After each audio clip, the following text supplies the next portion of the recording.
Welcome to the Deep Dive. Today we're digging into the source material around what many are calling the quantum inflection point. Right. Our mission really is to distill the core strategy here, because it seems like everything points towards one date, 2029. That's the consensus for universal fault-tolerant quantum computing, or FTQC. Yeah, 2029. And that date, it sort of creates this dual pressure, this dual imperative for, well, everyone, governments, companies. Okay, what are the two sides of that? So first, you've got the defensive piece. That's the immediate need to deal with the quantum decryption threat. Think Shor's algorithm. The security risk. Got it. Exactly. And then there's the offensive side, pushing forward, investing proactively in actual applications. Quantum machine learning, QML, advanced simulations, that kind of thing. All right, let's unpack the hardware a bit, because that seems central. It feels like a two-horse race right now. Superconducting systems, IBM's approach. Superconducting. And trapped ions, like Quantinuum. Okay, so superconducting was the story there. They seem fast. Yeah. Use existing chip-making tech. They are faster deep speeds. And they leverage mature semiconductor fabrication, which is a plus. But, and this is the big but, they're incredibly noisy, lots of errors. And they hit physical scaling walls. You know, how big can you actually make a single wafer? Okay, so that's superconducting. What about trapped ions, then? You said Quantinuum is leading there. Right. Trapped ions, they have this inherent advantage in coherence and fidelity. Basically, they're cleaner qubits, less noisy. Better quality. Okay. But there's always a but. Yeah, they're slower. And scaling them gets really complex because you need all these lasers, intricate optical systems to control the ions. It's a different kind of scaling challenge. So both approaches have hit a sort of scaling limit on single processors. Pretty much. And that's forcing this really critical pivot across the industry. People are moving away from just trying to cram more qubits onto one giant chip.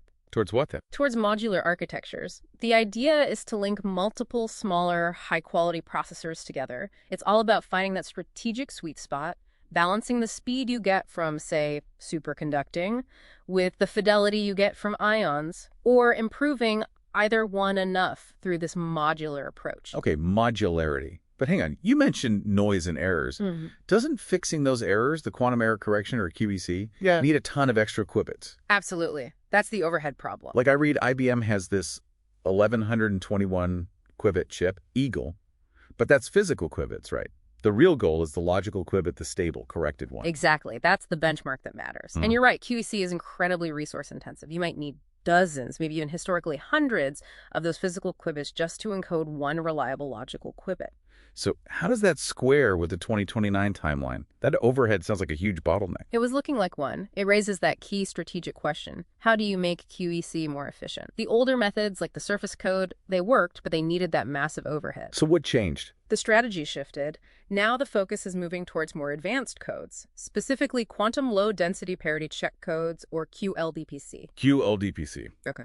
They're much more complex to design and implement, but the payoff is potentially huge. They promise a much better ratio.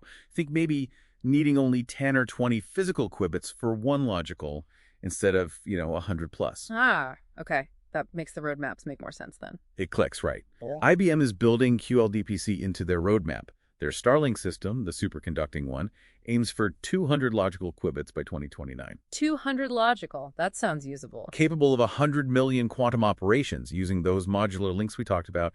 At the same time, Quantinuum with their trapped ions, their Apollo system, they're also targeting fault tolerance by then, leveraging that high ion quality and a different architecture. So different hardware, different architectures, but they're both converging on 2029 for usable logical qubits. It really looks like the commercial tipping point. Independent confirmation, essentially. Okay, but back to that defensive angle. 2029 isn't just about cool new computers. It's a security deadline, right? Shor's algorithm. It's a huge deadline. Shor's breaks RSA ECC, the encryption that protects almost everything online today. And the real danger is harvest now, decrypt later. Meaning data stolen today could be decrypted after 2029 once these FTQC systems are running. Precisely.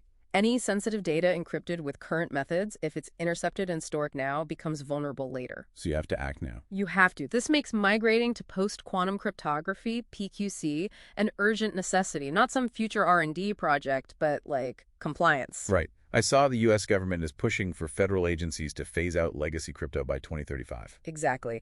And you need to start now benchmarking these PQC algorithms, figuring out how they fit into your systems. because they often come with bigger keys, more computational overhead, things IT teams need to plan for. Okay, so security is immediate.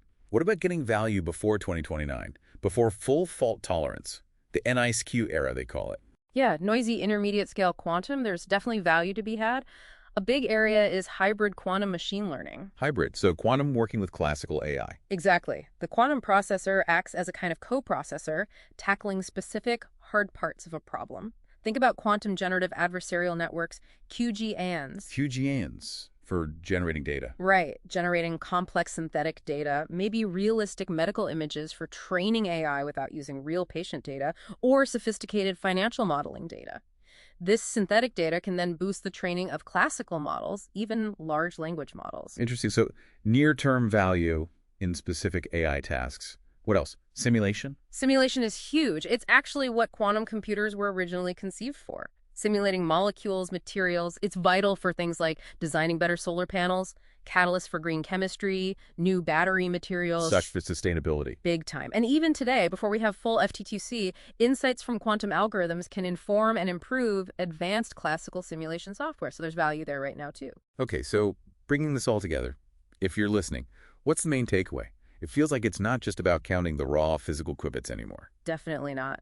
Forget the headline numbers. Success boils down to the logical qubit, yield how many usable, reliable qubits you can actually get after error correction, and how efficiently you get them. And strategically, you need to watch both superconducting and trapped ion developments. You have to.